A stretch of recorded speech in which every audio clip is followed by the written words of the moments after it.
happened on your birthday? Yeah, You weren't on the bridge though? I was. You were on the bridge? Oh, right over it, right before it happened.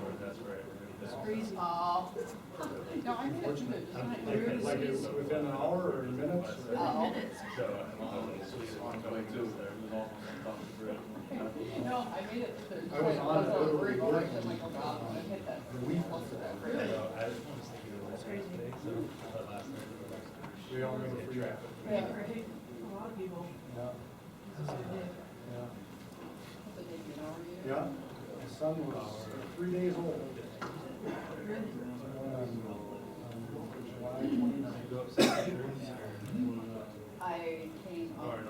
So I was home for a couple of days. And then I came. out in the field picking some spring line.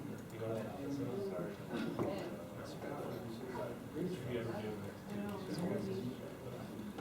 I was pretty young though, but just having crossed it, it was crazy, it is. Yeah. Right. Yeah. A lot of people have strong memories. Huh? Well, he mentioned. He asked me, oh, when they opened, I was awful, I didn't tell him when they opened. I gotta go to my, or actually for Terry. Technically figuring out the drills. So maybe small, Justin's covering most of the stuff. When Jake's covering for Justin. Well, then I gotta cover for Jake.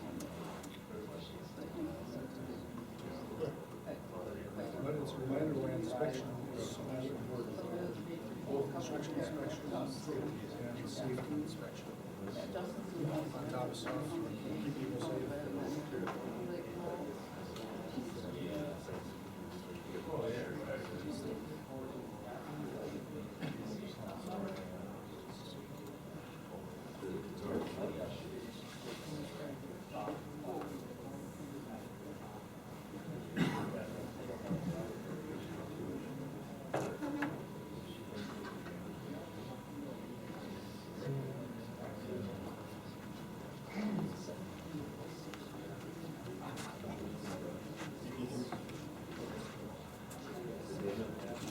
Is this the 35W bridge one?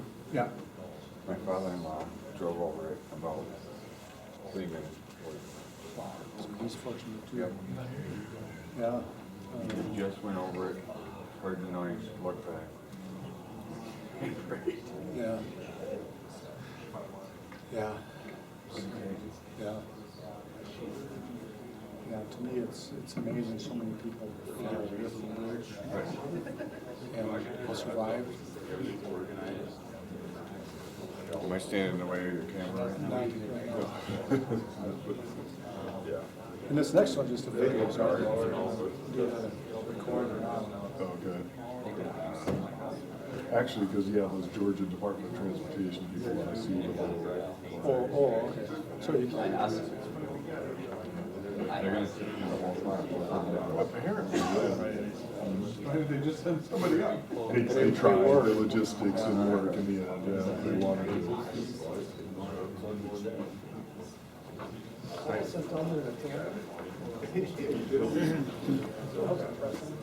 all special thoughts.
I got in. I coming out.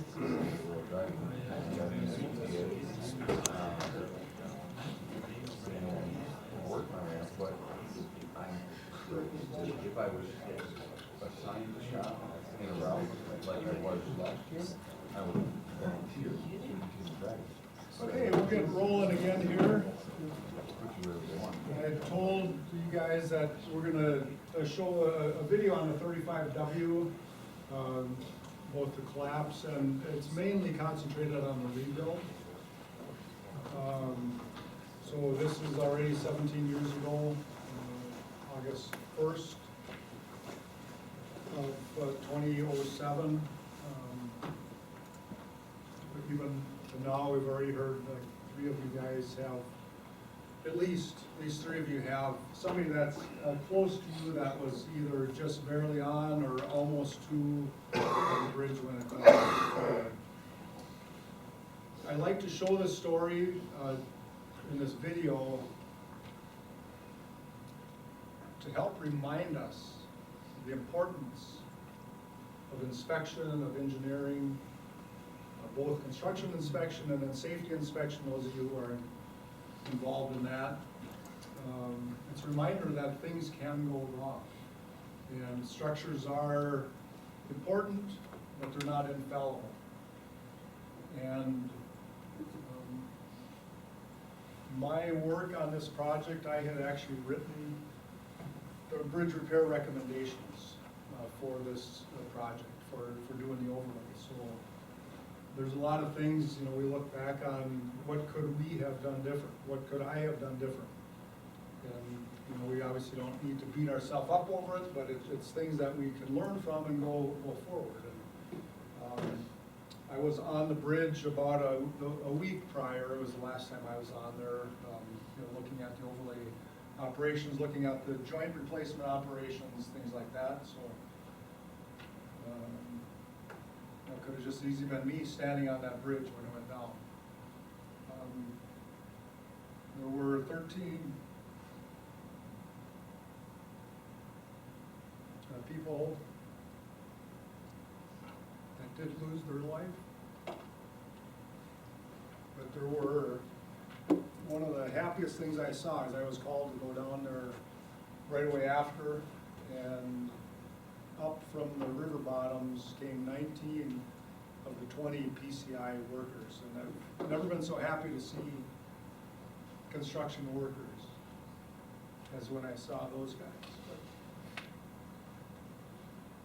This video talks a little bit about the collapse, and again, for those of you who had loved ones that had a close scare, or maybe had loved ones who unfortunately had either some physical damage or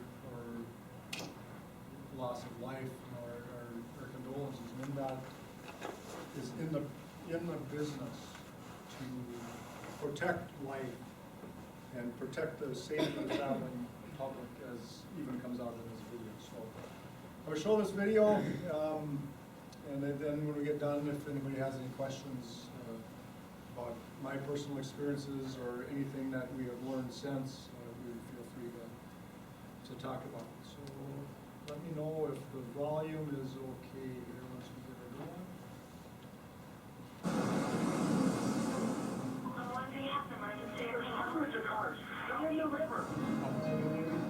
I knew I was in for a hell of a ride. The bridges don't just collapse. As one bridge tragically falls, a new innovative replacement rises to heal a city. A safer, cutting-edge monument to those who fell. A bridge to the future. That's all we can do is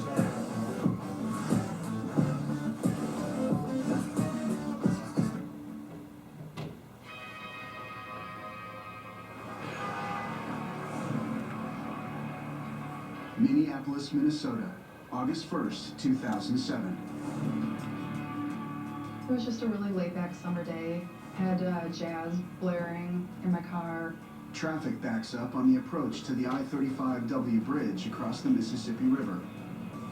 At 115 feet tall and 1,900 feet long, it's one of the workhorses of the interstate system. The bridge carries some 140,000 vehicles a day through the heart of the Minneapolis-St. Paul metropolitan area. It was just a nice day. It was a hot day. It was in the beginning of August. Garrett Ebling, recently engaged, drives home from a company picnic. I'm really feeling this high with the engagement the weekend before and the special day. Mercedes Gordon has just been promoted and is planning to celebrate. I was actually going to the gym to do a quick workout, stop at the liquor store, get a nice bottle of wine, celebrate my first day in the job, and go home and make nice dinner for my fiance Jake. So I thought, well, I'll take 35W South down to 94. You know, what's the difference? Right? What's the difference? Sheila Bennett is crossing the bridge in the opposite direction. I heard this really loud noise, and it was bad. I see the pavement in front of me start to wave and ripple like an ocean. The concrete road in front of me started breaking up. Then I crashed. Then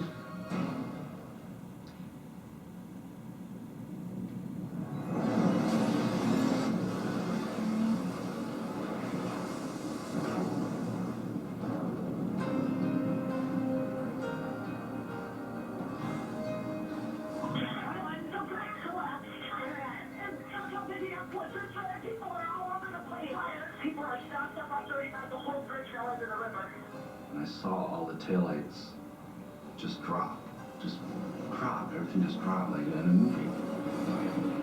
At some point, everything got very dark, and I could feel free falling at some point. I know my wheels were not touching the ground the whole time. it seemed like the fall took forever. And I actually landed directly into the Mississippi River. In less than 5 seconds, the entire I-35W bridge crumbles and shatters into pieces.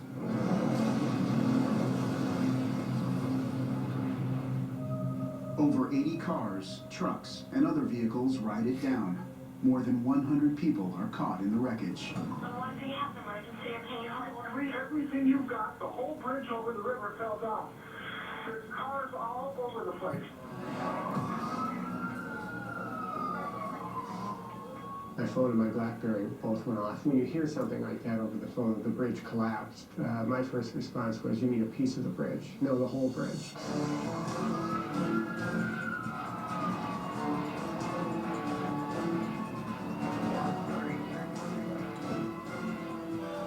Cars cling to what is left of the span.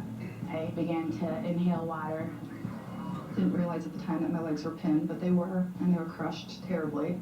I wasn't sure if I even had legs anymore. I broke every plate in my face.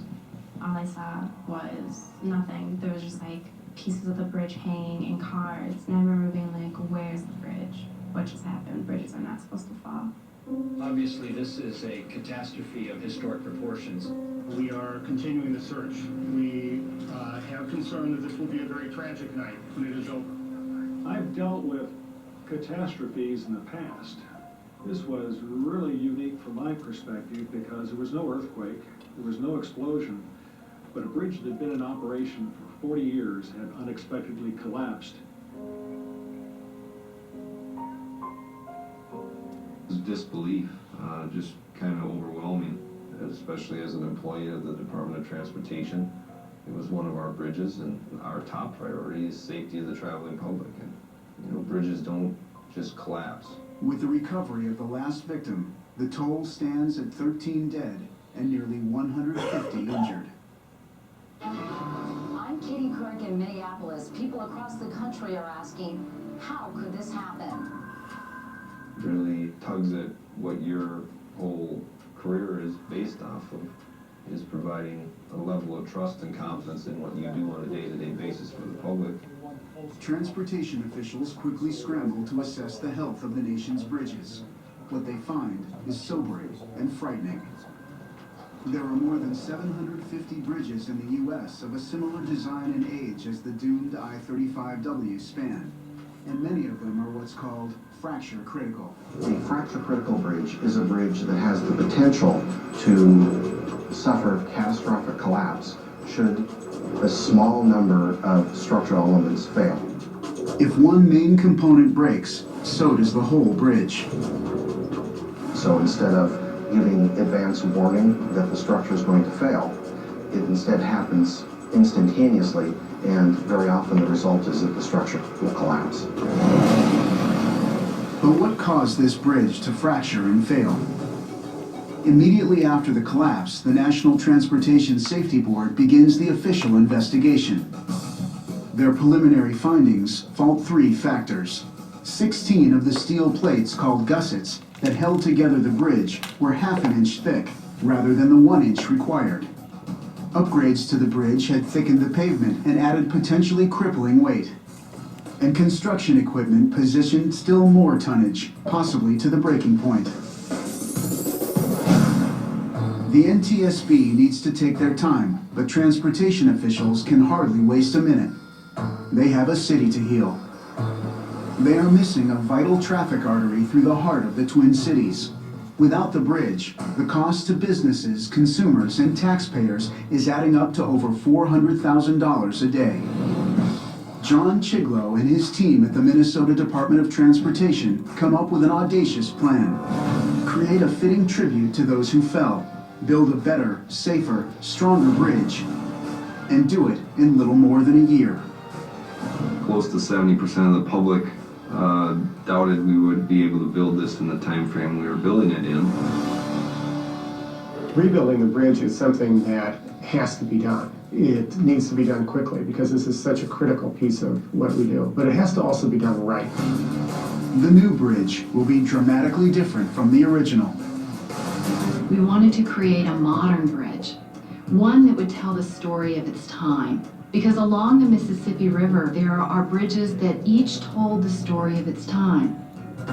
The old structure was a steel truss fracture-critical design, 8 lanes wide and built to last 50 years. The new one will be a safer box girder concrete bridge with 10 lanes and built to last 100 years. It will have layer upon layer of structural reinforcement called redundancy. What redundancy means is multiple load paths, so that if you put a load on the bridge, there's another way for that load to get down to the ground.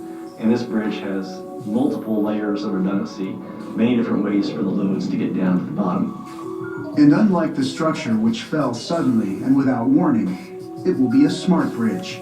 A smart bridge means that we have incorporated sensors in the structure, which means the bridge thinks. Information gathered from the hundreds of sensors in the bridge report its health on a minute-to-minute basis and will allow them to avoid a repeat of the tragedy. We knew the significance of what we were going to be doing. We had to go from a tragic situation to a triumph. To meet the deadline, the builders, Flatiron Manson, and Fig Engineering will have to work 24 hours a day, 7 days a week, straight through the harsh northern winter. There's a common statement in Minnesota that we have 2 seasons, winter and construction. And if weather or anything else delays the opening, the builders stand to lose $200,000 every day that they are late. But what is really at stake is to prove that the city can take the disaster and turn it into a triumph of innovation. Replacement that will represent the cutting edge of modern bridge technology. And they plan to do it in a little over a year. The bridge spans will total over 1,200 feet long, about the length of the Empire State Building. They will need 50,000 cubic yards of concrete, 11 million pounds of steel reinforcing bars, and 750 miles of steel post tensioning cable. The challenge was to see whether or not it could be done. A bridge like this could be designed and constructed in the amount of time that we're going to do it. Put a 3 and an 18 on the back of this one here. Because we wanted to make sure we delivered to the citizens of Minnesota the highest quality project. One of the things we had to study very carefully was how are we going to build the bridge to be able to make it built this fast? Their solution divides the construction into 3 parts. On the north and south banks of the river, piers will rise from the foundations to support the bridge. And the concrete spans of the superstructure will be cast in place atop temporary steel supports called falsework.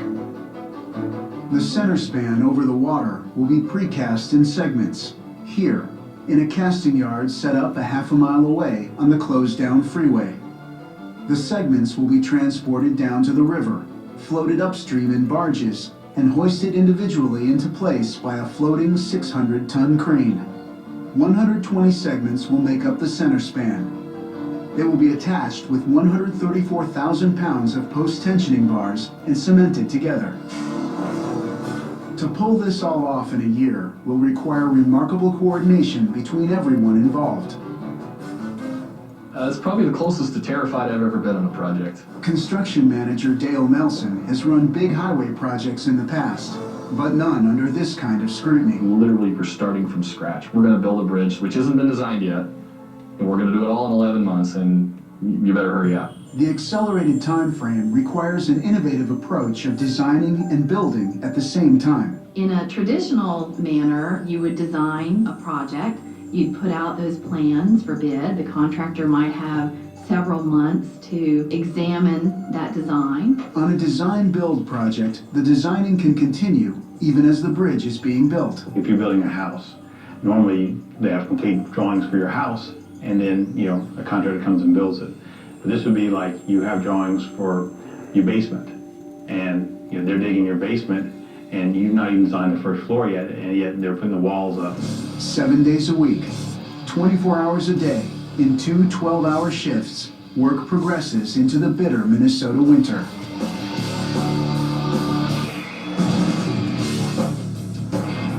On a frigid night in January, just 100 days into construction, concrete trucks line up near the riverbank for one of the first big foundation pours. This particular pour is going to be about 11 or 12 hours. We start pumping at 3, we'll get done probably about 1, 2 o'clock. The crew will spread 140 truckloads of concrete, more than 1,300 cubic yards, at a rate of about 1 pickup truck bed a minute. Now, the temperature becomes a critical factor. What makes this difficult today is about 15 degrees. That's why we have these blankets over the whole abutment on top. We have them on the sides. We have to keep this at least a 33-degree temperature in order for us to pour this concrete. Left to itself in the cold, the wet concrete would freeze and fail to set properly, and the foundation would fall apart. Another challenge for this team is to prevent the concrete from overheating due to the chemical reactions inside this massive pour. It gets into 170, 180 degrees, it starts destroying that strength, and it'll just literally start coming apart. So we run cooling tubes through all our, what we call mass concrete, and we circulate cold water in them to keep the temperature down. Now the concrete must cure and gain the strength it needs to carry the weight of the coming bridge. Over the next 4 months, the unprecedented pace of the construction becomes apparent. The foundation piers rise from the bank, and the cast-in-place superstructure rapidly approaches the river. In the casting yard, the center span is being formed in segments. These sections of the bridge are cast one at a time next to each other, in 8 250-foot beds with 15 segments each, exactly as they will appear in the span over the water. Rolling heating sheds, built to protect the workers and the fresh concrete through the winter, gradually move down the line as the segments are finished. By mid-April, nearly 60 of the 120 segments for the center span are complete. Basically, you just walk across the first half of the bridge. Mick Wilson, a segmental casting specialist, came from California to supervise the assembly. That bed down there, it's getting ready to pour here within the next hour. We're hoping to hit that pour. That one there is just, it's one shift behind it. That's our cycle. We just keep going around like this, and one pours, the other one's ready the following day. The bones and tendons of each segment are the green reinforcement rods and white post-tensioning tubes. The formwork gives shape to the 80 cubic yards of concrete that will fill in the void and form each 200-ton segment. On line 4, a new segment starts. Foreman George Hass and his team set one side of the segment with the exterior formwork. Looking at the segment now, we got picking eyes on there. When we pick that up, that weighs 12,500 pounds. If them bolts would happen to come loose or something, that whole thing would fall and collapse and probably injure somebody. Keep spinning a little bit here. Being in the wrong place at the wrong time could put them in the hospital, or worse. Coming down. Hold on now, Jason. Hold on. Now you're cooking. Placing each of these 6-ton pieces takes a sophisticated understanding of geometry. So it is a precise deal. If you're off an eighth of an inch, that brings all the concrete up or all the concrete down. Then nothing will line up as far as all the other segments. It'll keep getting off. The surveyor shoots it with his GPS to get to that tolerance. All 5 and 7/16. In segmental construction like this, an alignment error of only 1/8 of an inch could be magnified by the 250-foot length of the line, and the 2 sides of the span would not meet properly in the middle over the river. All right, that's good there. After aligning and securing the form, the crew moves the bulkhead forward to form the end of the next segment. Hey, you guys want to grab that dang line? Iron workers place steel rods, or rebar, that will reinforce the concrete.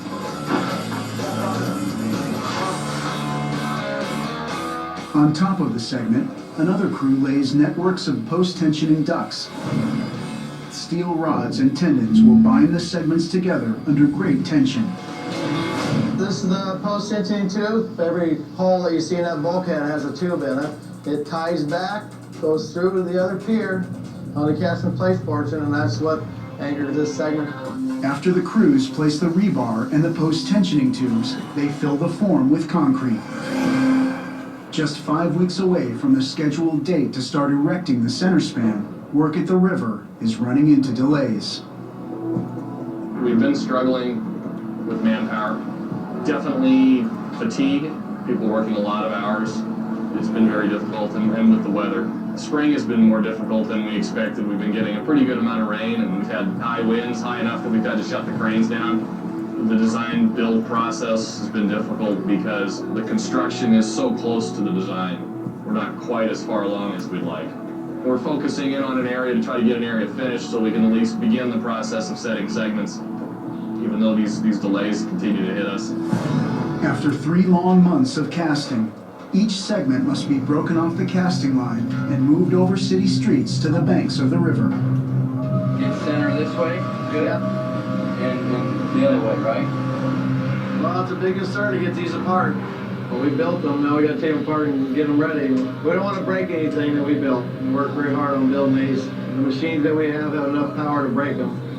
We don't want to do that. This segment will be one of the first to be placed in the bridge. If they have to remake it, it could take weeks, delaying the placement of that entire section of the span.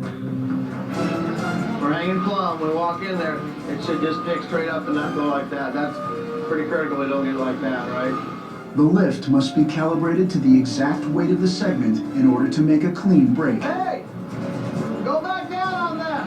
Hang on. Stop! Hey, give me a little push on that! There it goes! It breaks free with no damage. Hopefully the next one goes well. We got 120 of them to do. But first, they face moving this monster nearly a mile over city streets, down the hill to the river.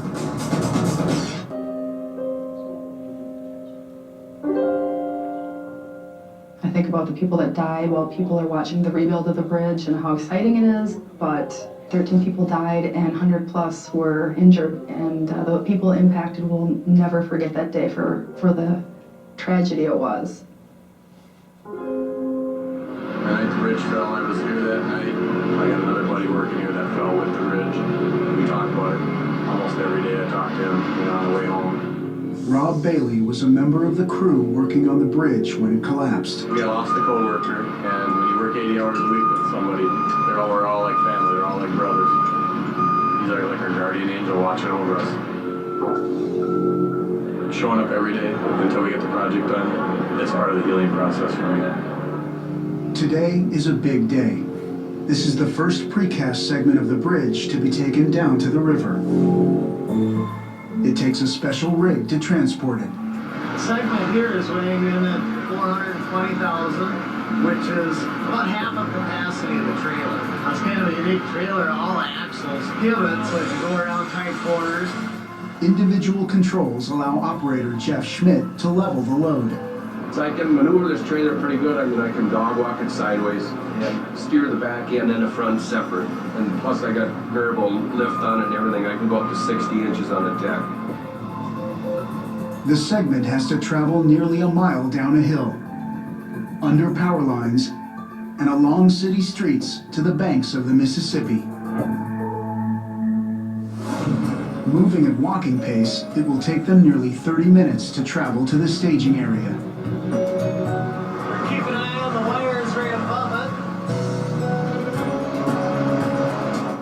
it. This precariously balanced load requires constant vigilance. We dropped one a few years ago in Texas. The pin broke on the trailer. It went down and just slid down the road. You're dealing with things that are very heavy. Once the 450,000-pound load is moving, it takes several seconds to bring it to a stop. Operating the trailer, Jeff walks backwards beside the wheels.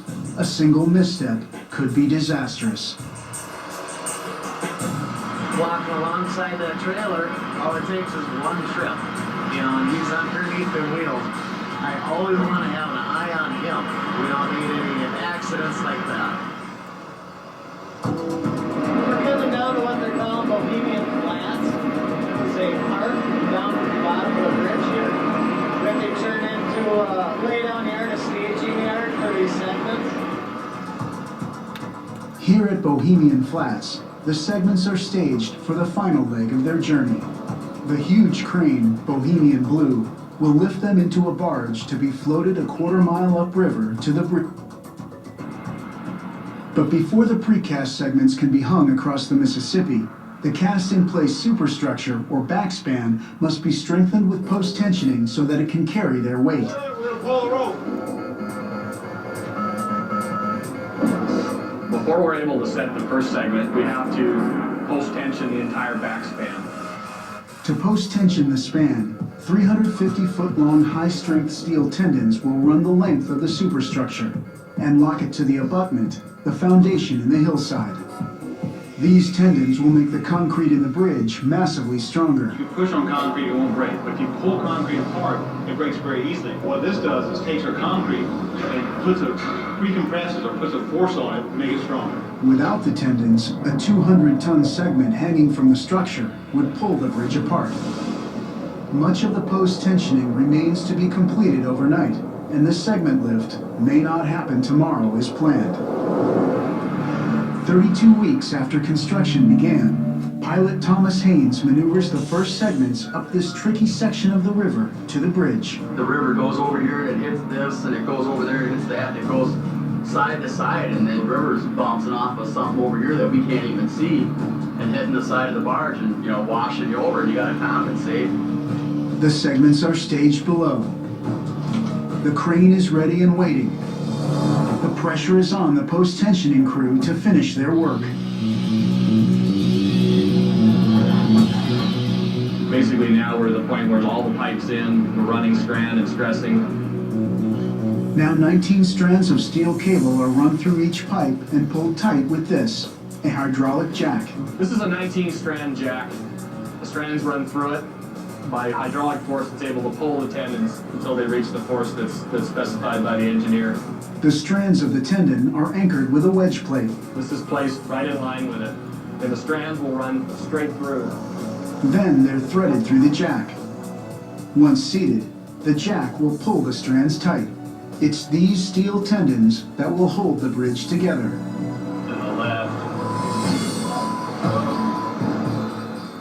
I need to put a pipe up there again or what? Why? And you moved it since. We had a little bit of learning curve. We had some difficulties with trying to maneuver around the 19-strand ram, which is pretty heavy. I mean, it's probably at least 1,000 pounds. We had to take one tendon out, and we had a 4x12 right up against it, and it shot 4 tendons straight through the 4x12. One of those breaking loose is an incredibly violent episode.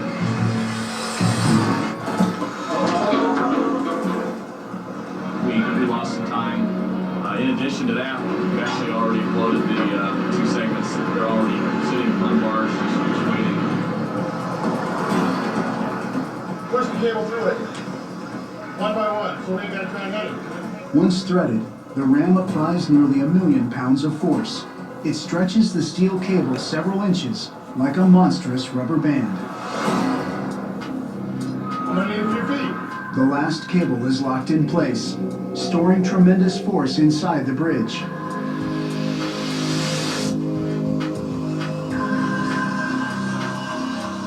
And clearing the way for the crew to hang the first segment. But the unpredictable Minnesota weather is about to throw another twist at them. Tornadoes. Across the Mississippi will be hoisted into place. Right now, the workers are attaching the grade beam called a lifting frame that attaches and that'll hold the segment as they pick it up. And can also turn the segment up and down or side to side. How far off is it right now? Just do it now, it'll be easier going over it. You got 200 tons. You don't want 200 tons to come up and drift away on your 2 feet. It's not a good thing.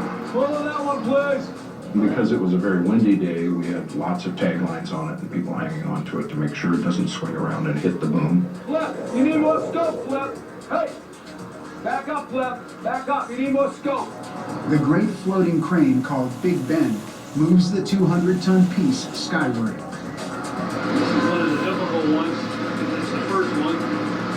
And it's one of our heaviest ones, and it's one of our farthest reach, too. So no room for air at all. That's as far as I can go. Now. So if we drop one here when we're erecting, we have to take the next piece in line, or the piece that's hanging in the air, take it back to the yard and recast it. Recasting would take precious time the builders don't have, and 200 tons of falling concrete would probably destroy the Big Ben barge. There have been spectators at the bridge site throughout construction. This critical operation has attracted a crowd. Usually big projects are kind of remote, and people don't walk by it every day. But every aspect of what we've been doing, you know, thousands of people walk by every single day. They get to see the magic as it's done. All right, nice and gently. Start swinging to your left, please. Okay, let's check out the tagline. Just take a slight strain on it. Check it up! Tighten up that tagline, Flip! Okay, we got 5 people on a tagline. No one knows how to work it. Start working that tagline back to that bit. Right by the spud, please. This first segment must be set at a precise position in 3-dimensional space. We're gonna need to tilt this segment. If the angle for this piece is wrong, the entire 250-foot line of segments won't meet up with the line from the other side in the middle of the river. What's your gap over here? On the top of the lifting frame, there's actually hydraulic jacks that are part of the frame that will allow us to actually rotate the segment to the proper crossfall to match the bridge. Once we're able to get to that point, we'll be very close. We'll literally be hovering maybe an inch or less over the top of the supports below.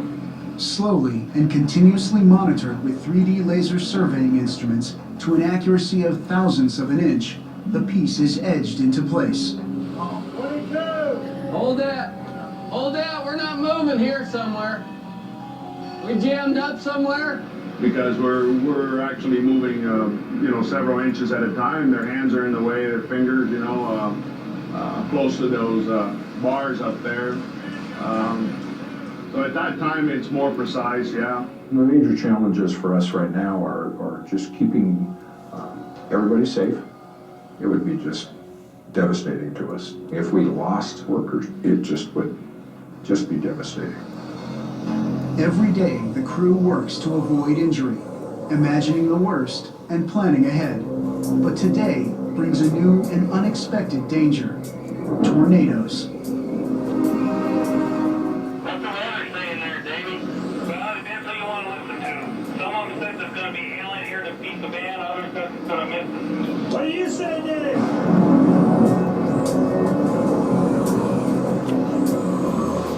A funnel cloud has already touched down a few miles to the northeast, killing a child.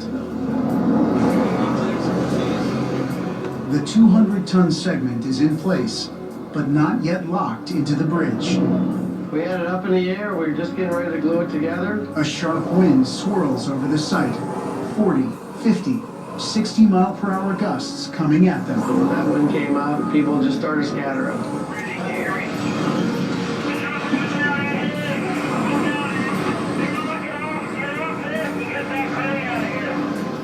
But there is no time. And as the crew dives for safety, the question is, can the crane hold on through a full-blown tornado? Oh boy, that tower crane is going to buckle and going to come down here on top of me. As the gusts rapidly shift, the tower crane on top of the bridge windmills. And the end of its boom crashes into the cable holding the segment.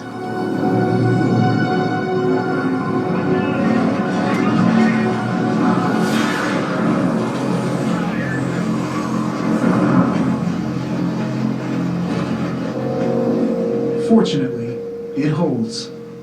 Kind of scary, but it just bounced 2 or 3 times off of there and it didn't do any damage. Storm's over, man. Just stand by for a few minutes. We'll get a little more in here in a second. Think so? You're sitting here with a 200-ton load hanging. You got guys fine-tuning it within an inch to half an inch, and all of a sudden you go from no wind at all to a 40-mile-an-hour gust. It kind of stuck. You can see the tornadoes around us. Just nothing actually got here, but we sure got the wind. As the storm passes, the crew jumps back into action. They want the segment off the crane and locked into place as fast as possible. 6 hours after they started, segment 1 is done. 119 to go. So yeah, it went really well. If we do all 120 of them like that, we'll be happy. And then just come up out of the hopper, swing around nice and slow, and send it up to the boys up on top to where they get their hands on it. And then they take it from there. The crew hung just one segment the first day. In the following days, they hit their stride, 4 segments a day. By June 9th, 20 segments are up. By June 24th, 60 segments. Half of the center span is in place. The main span is taking shape. The segments are going into place. They're taking their position in the bridge, and this is where the whole bridge comes together. As segments are attached, another crew mixes high-performance epoxy. Okay, mix it up! Mix it up! Mix it up! This is what makes the joint between segments a seamless one. The epoxy that is applied there, as we like to call lick 'em and stick 'em on there, makes a nice seam in there, keeps some of the moisture out. It's just another factor that helps hold the segments together. How you looking down there?